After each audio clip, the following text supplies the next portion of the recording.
Pakpak Barat, sebuah kabupaten yang terletak di kaki pegunungan Bukit Barisan di Provinsi Sumatera Utara. Sebuah wilayah dengan luas lebih dari 1 juta kilometer persegi yang dihuni oleh hampir 50.000 jiwa penduduk, Pakpak Barat menghubungkan berbagai pusat pengembangan wilayah dan pusat kehidupan masyarakat di kawasan ujung Pulau Sumatera, menjadikannya begitu strategis sebagai tujuan investasi. Terletak di perbatasan antara dua provinsi besar, Sumatera Utara dan Nangro Aceh Darussalam, menempatkan Pakpak Barat sebagai lintasan utama antara kedua provinsi tersebut, baik dalam kapasitas sosial maupun ekonomi. Ini jelas menyimpan potensi yang sangat luas untuk pengembangan bisnis dan investasi. Dengan luas daerah yang umumnya didominasi dataran tinggi seperti pegunungan dan perbukitan, didukung oleh iklim tropis dengan curah hujan tinggi, Pakpak Barat memiliki kondisi tanah yang subur dan mudah. Tanaman gambir ini, yakni adalah tinta pemilu, di mana setiap kita selesai menjalankan tugas atau hak politik kita pada setiap pemilihan kepala desa, pemilihan kepala daerah, yakni bupati, wali kota, gubernur, bahkan pemilihan umum dan pemilihan presiden, kita harus mencelupkan jari kita, menandakan bahwa kita telah melaksanakan tugas kita. Itu adalah menggunakan bahan dasar gambir. Nah, oleh karena itu di Indonesia secara khusus, produk gambir ini sebenarnya itu juga sudah dipergunakan secara luas. Tanaman-tanaman perkebunan rakyat seperti gambir, karet, dan kopi telah lama menjadi tulang punggung perekonomian masyarakat secara tradisional. Jenis tanaman buah seperti jeruk dan nanas juga merupakan beberapa komoditas perkebunan yang banyak diminati masyarakat dan berkontribusi cukup signifikan pada pendapatan daerah Pakpak Barat. Umumnya peluang investasi terletak pada pengembangan lahan, mengingat masih sangat luasnya lahan yang terlantar dan belum digarap secara optimal. Selain itu, potensi pengembangan produk-produk turunan dari masing-masing komoditas juga masih terbuka sangat luas, karena masih sangat terbatasnya pelaku industri yang fokus menggarap potensi tersebut.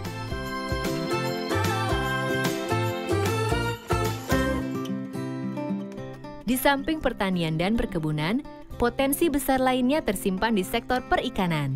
Sektor perikanan menjadi sektor yang menarik bagi kita.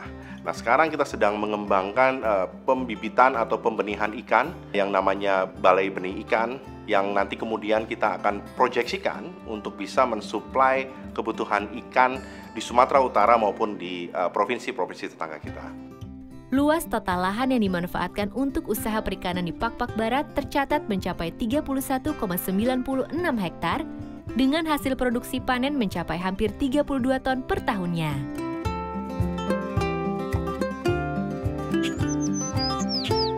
Pakpak Barat juga memiliki satu lagi potensi pengembangan investasi yang sangat menjanjikan, yaitu sektor pariwisata.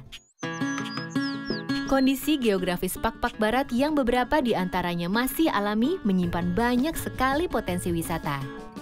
Keindahan alam dan keanekaragaman hayati yang tersimpan di berbagai pelosok hutan yang ada di wilayah Kabupaten Pakpak Barat masih menunggu sentuhan investasi yang akan mengembangkan mereka menjadi objek-objek wisata alam yang populer seperti air terjun, gua, danau, dan pemandian alam. Saat ini, banyak dari objek-objek wisata alami ini yang belum digarap dengan serius atau bahkan belum tersentuh sama sekali, baik karena keterbatasan anggaran maupun tenaga profesional.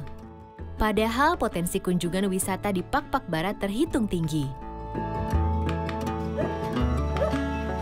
Di luar potensi wisata yang datang dari alam, Pakpak Barat juga menyimpan potensi wisata budaya tenun oles, sejenis kerajinan tenun tradisional Pakpak Barat yang menyerupai tenun ulos, menawarkan hasil tenun bermotif unik yang berpotensi bisa bersaing di pasar nasional.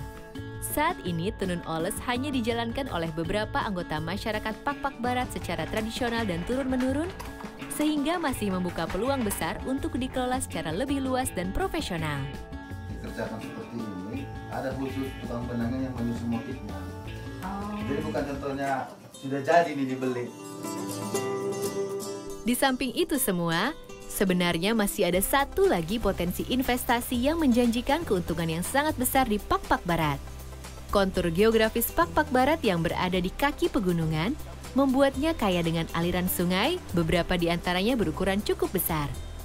Kondisi ini sangat ideal untuk mendirikan pembangkit listrik bertenaga air atau PLTA yang akan bisa memenuhi kebutuhan energi listrik bukan hanya untuk wilayah kabupaten saja, namun juga bisa memenuhi kebutuhan wilayah-wilayah lain di sekitarnya. Nah, secara kalkulasi yang sudah kami lakukan, kita juga sudah melakukan banyak studi untuk kita bisa tawarkan kepada para pelaku usaha di sektor energi terbarukan ini. Itu potensi-potensi sungai yang ada di Kabupaten Papua Barat mampu menghasilkan kurang lebih sekitar 400 megawatt. Kita tahu bahwa Indonesia sekarang sedang mencanangkan program 35.000 megawatt. Saya pikir kalau 400 megawatt di satu kabupaten saja seperti Kabupaten Papua Barat dimanfaatkan secara maksimal, itu akan berarti banyak khususnya untuk Sumatera Utara yang hari ini sering sekali mengalami defisit listrik.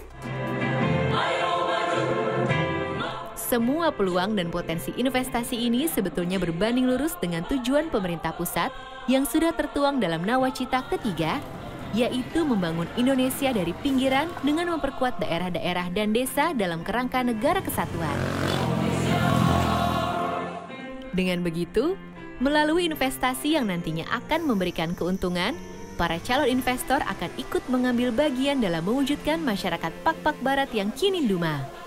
Kita sedang memperbaiki diri, memperbaiki sistem untuk pada waktunya nanti siap menerima para penanam modal, baik itu lokal atau domestik maupun internasional. Berbagai kemudahan kita sudah lakukan, berbagai kebijakan juga kita lakukan, seperti misalnya berbagai izin-izin juga sudah tidak memiliki biaya, ya juga bisa dimiliki atau bisa didapatkan dengan waktu yang sangat pendek, waktu yang sangat singkat, sehingga menarik bagi para investor baik itu lokal sekali lagi maupun internasional. Nah, oleh karena itu, pemerintah Kabupaten Papua Barat beserta masyarakatnya menanti dan membuka diri kepada para pelaku investasi baik itu di sektor pertanian, di sektor energi, di sektor pariwisata di Kabupaten Papua Barat. Mari berinvestasi di Kabupaten Papua Barat. Terima kasih. Juah-juah Banta Karina.